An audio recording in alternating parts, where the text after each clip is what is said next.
For our listeners who haven't been following this story, the 2 blast furnaces at Port Talbot Steelworks are going to be closed by the owner, Tata Steel, which is an Indian firm, to be replaced with an electric arc furnace, which is the way that you make steel in a greener way. But in the process of making this change, 2,800 jobs are forecast to be lost. I went to go and speak to the steel workers there who are about to lose their jobs and find out what they think of the way that they've been treated, but also, you know, the wider context of this green transition.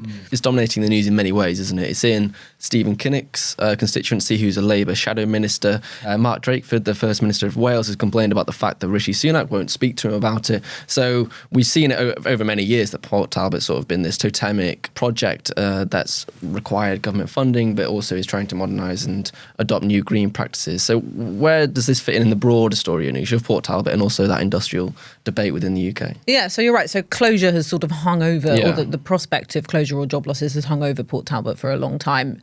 I went to go and cover it in 2016 as well. I went round with Carwyn Jones, who was then the First Minister of Wales, when Tata Steel was threatening to pull out of British steel completely because of, you know, cheap Chinese imports, and it just wasn't, you know, the return on the investment for it wasn't, it didn't feel that it was viable. And also, you know, this is in the context of South Wales, which has been deindustrialised since Thatcher's day. People still mention the loss of the coal mines there, and it's, you know, a huge part of identity in South Wales, both the industrial heritage, but also what's been done to the communities there. I mean, when I was speaking to someone who runs a sort of breakfast van which serves the steel workers, and she's been there for 35 years, she was saying that it would be apocalyptic if blast furnaces at the steelworks closed for the town, for her business, and for the wider South Wales economy as well, because a lot of people, even if they don't work in the steelworks themselves, have you know, businesses related to it. Either they're contractors that serve parts of the steelworks, or, you know, they run the corner shop which a steel worker drops into when he's driving to work every day. You know, someone that I spoke to said, I pick up my paper and my milk from a corner shop on the way, and I won't be doing that anymore if I'm not driving to work anymore. And so there's a big knock-on effect. Unite reps suggested to me that it could add up to the 10,000s of jobs that are affected. It has huge ramifications for people's lives, and it really does call into question how the government and how Labour intend to transition over to a greener economy, because it looks like inevitably there will be some losers from that. And if communities like Port Talbot start being devastated by these decisions, then is there going to be a public backlash to it? And what's the government said? Because they've pointed to the fact that they've invested lots of money in Port Talbot before, but what are they saying now?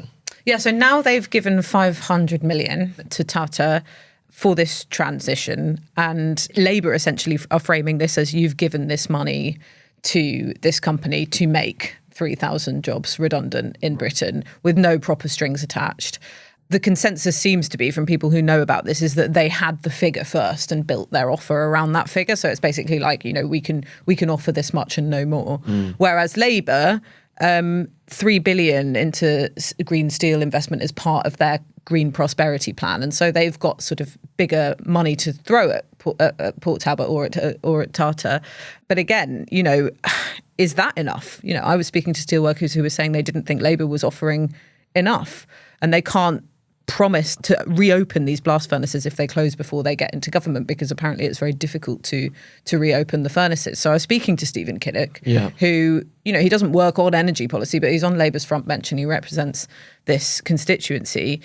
And, you know, he was saying, what we're saying to Tata is, don't make any decisions now, wait for us to get into government, rather than an outright promise that we would reopen them even if they close. I mean, that's part of the problem, isn't it? Because Labour's broader policy for the country in general, but also its economic strategy, is founded on this 28 billion that's the thing, Green Prosperity Plan, which we know has come under so much scrutiny, and they've rolled back quite a few times and diluted it over the past few months. They basically say that we're going to keep the overarching aim, which is to decarbonise the energy system by 2030, even if that means we don't spend 28 billion. But when it comes down to the nitty-gritty of on-the-ground policy decisions, that money, once you add it all up, makes a massive difference, doesn't it? Whether or not they achieve the overarching stated goal of 2030, there's the question alongside that of whether the places like Port Talbot are going to get the money. Yeah, well, I've spoken to people close to that part of the policy side of things in Labour, who have basically said, this is a good story for us to tell because we can sell that investment that, they've been slightly swaying on. I mean, the 28 billion figure, they really don't want to say that out loud in public. And I think they're under instruction not to use the number. But in this case, they can say, well, Labour has this plan. We can guarantee that, Tata, don't do anything now. Wait till we get into government. And here's our plan, a proper plan for investment rather than the government throwing like a small chunk of taxpayers' money at you to do whatever you want with. But I think, that's a positive view of it.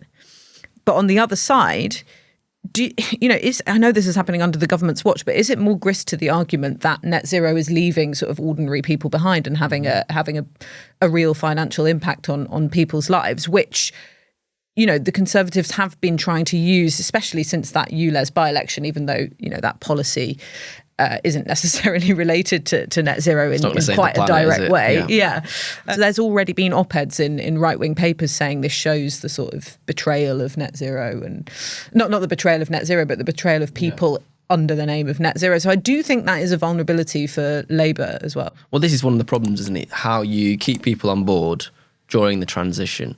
I think people are speculating at the moment that the large insulation programme that Labour have said will be at the top of their priorities will inevitably entail people's houses being ripped apart. It'll be very intrusive. There's also debate over, how you have domestic heating changes.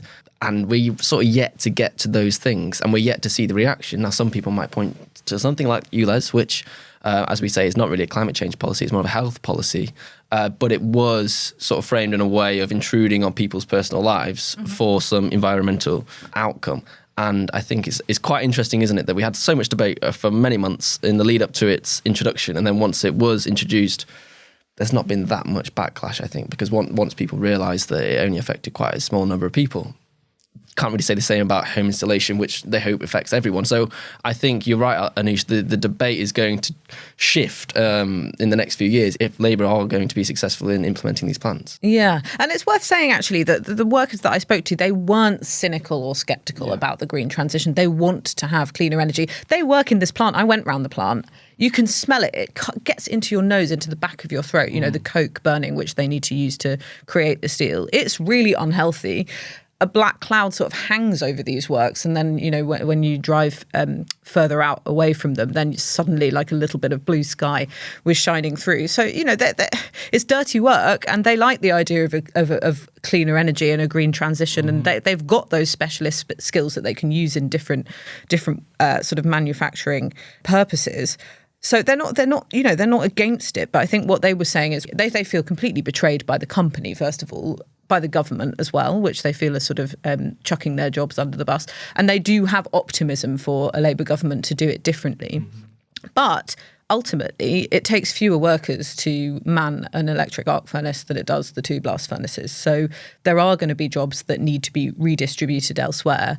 And it's up to Labour to make the argument that they would be able to do that in a more just way than is happening at the moment. Yeah, I mean, it sort of sums up the idea that, rarely happens, I think, but that politics and policy, they collide and they come together. Labour has to keep people on board with this. And I think it's interesting that they've, as we just said, they sort of dropped the 28 billion figure, which doesn't necessarily change the policy. It's just a political manoeuvre. But they've also adopted in one of their campaigning documents recently the new sort of slogan, switch on Great British Energy. And we had some polling last year which basically said that the Green Prosperity Plan, as an idea about investing in the green economy, was genuinely quite popular, but it also had a large minority who were opposed to it, whereas a publicly owned renewable energy company like Great British Energy was extremely popular. It's one of the most popular policies. Yeah. So they've sort of switched towards prioritising that in terms of their messaging.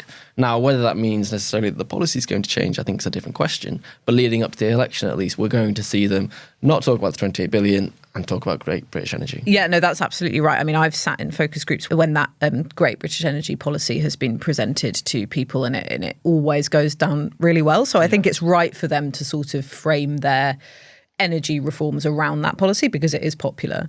And again, I think one of the things that came up while I was reporting, which is a question for Labour as much as it is for the Conservatives and also for unions too, is what kind of economy does Britain want to be? the government seems to be quite happy for Britain no longer to be a country, the only one in our league of countries not to be making our own steel anymore, because these plans would mean that we wouldn't make virgin steel. I mean, in the context of the sort of conflicts that we see around the world and some of the bellicose rhetoric that we see from our ministers, it does seem quite odd that they're happy to sacrifice that.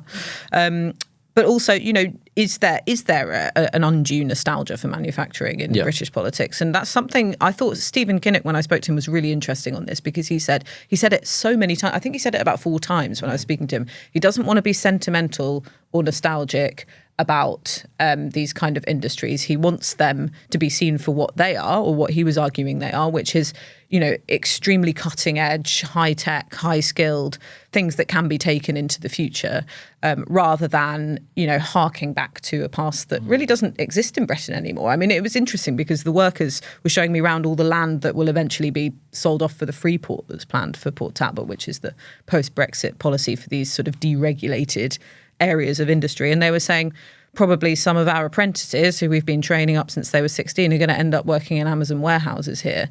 So, that is the direction that the government has chosen for the economy. So I think, you've got to be quite wary of politicians being nostalgic for sort of manufacturing Britain when that is the reality. Yeah, we saw the Resolution Foundation pick up on this recently in their sort of big totemic report. They essentially made the argument that if Labour or the government in general wants the country to grow, they need to recognise the fact that the UK is, in general, a service-based economy. Yeah. We can't really have this nostalgia, as you say, or this sort of harking back to a time or trying to rebuild a time where manufacturing was key, and that was our key export. No, our key export at the moment is services.